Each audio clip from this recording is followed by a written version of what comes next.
ఈరోజు ఏపీ ముఖ్యమంత్రి చంద్రబాబు నాయుడు గృహ నిర్మాణ శాఖలో సమీక్షా సమావేశాలు నిర్వహించారు. మంత్రి కొలుసు పార్థసారథి అలాగే కొంతమంది అధికారులతో ఆయన సమీక్ష నిర్వహించడం జరిగింది. గత ప్రభుత్వం పేదలకు ఇళ్ళు ఇస్తున్నాము అని చెప్తూ మొత్తం 33 లక్షల మంది పేదలకు సెంటు స్థలం ఇచ్చాము అని చెప్పిన విషయం అందరికీ తెలిసిందే. పేదవాళ్లకు ప్రతి ఒక్కళ్ళకి కూడా సెంటు స్థలం ఇస్తున్నామని చెప్పి అప్పట్లో చెప్పడం జరిగింది. సో దీనికి సంబంధించే ఇప్పుడు ఏపీ ప్రభుత్వం కూడా పేదవాళ్లకు ఇళ్ల స్థలాలు ఇచ్చేటువంటి లక్ష్యాన్ని చేపట్టింది. ఎన్నికల హామీలో మేము చెప్పడం జరిగింది, దానికి కట్టుబడి ఉన్నాము, దానికోసమే స్థలాలను సేకరించడానికి ప్రస్తుతం ఏర్పాట్లు చేస్తున్నామని చెప్పి తెలియజేశారు.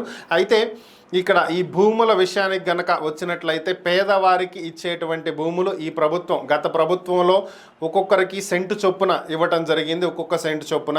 ఇప్పుడు ఇస్తున్నటువంటి భూములు ఒకసారి పరిశీలించినట్లయితే ప్రభుత్వం గ్రామీణ ప్రాంతాలలో ఒక్కొక్కరికి పేదవారికి 3 సెంట్ల ఇళ్ల స్థలాలు, అలానే పట్టణ ప్రాంతాల్లో 2 లేదా 2.5 సెంట్ల ఇళ్ల స్థలాలను ఇవ్వటానికి నిర్ణయించినట్లుగా తెలుస్తుంది.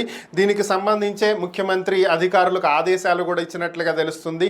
నివాసయోగ్యమైనటువంటి ప్రాంతాలు గత ప్రభుత్వం లాగా ఎక్కడో ఊరికి దూరంగానో లేదా కొండ ప్రాంతాల్లోనో అలాగే ముంపుకు గురయ్యేటువంటి భూములను సేకరించకుండా నివాసయోగ్యమైనటువంటి ప్రాంతాలను ఎంచుకుని గ్రామీణ ప్రాంతాల్లో 3 సెంట్ల భూమిని, అలాగే పట్టణ ప్రాంతాల్లో 2 లేదా 2.5 సెంట్ల భూమి ఒక్కొక్కరికి ఇచ్చే విధంగా ఏర్పాట్లు చేయాలని చెప్పి ఆయన ఆదేశాలు ఇచ్చినట్లుగా తెలుస్తుంది. దీనికి సంబంధించి ఈ ఏడాదిలోపు దాదాపుగా 1,00,000 మందికైనా ఇళ్ళు కంప్లీట్గా పూర్తి చేసి ఇచ్చేలాగా ప్రభుత్వం లక్ష్యం పెట్టుకున్నట్లుగా కూడా తెలుస్తుంది.